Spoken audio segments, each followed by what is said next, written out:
So in this problem, we're told that V is equal to 5z squared y on x, and we're asked to come up with an expression for the electric field.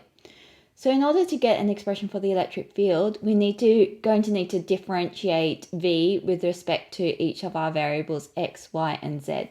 So to get the electric field in the x direction, we'll use that the electric field is given by minus dV dx. So we need to differentiate with this with respect to x. So in order to do that, let's write this as 5z squared y x to the minus 1.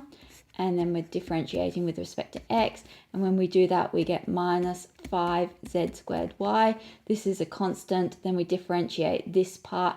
When we differentiate this part, we times it by minus 1. And then we've got x to the minus 2. So we can write this as 5z squared y over x squared. Then to get it in the y direction, we differentiate with respect to y. When we differentiate this with respect to y, we end up with just 5z squared on x. And then to get the z component, we need to differentiate it with respect to z. And when we differentiate z squared, we'll end up with 2z.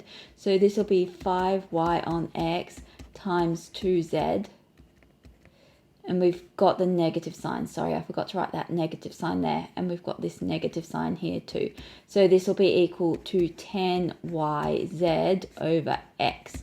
So we can write our electric field as 5z squared y over x squared in the I direction minus 5z squared on x in the j direction minus, sorry, I forgot that minus again, 10yz on x in the k direction.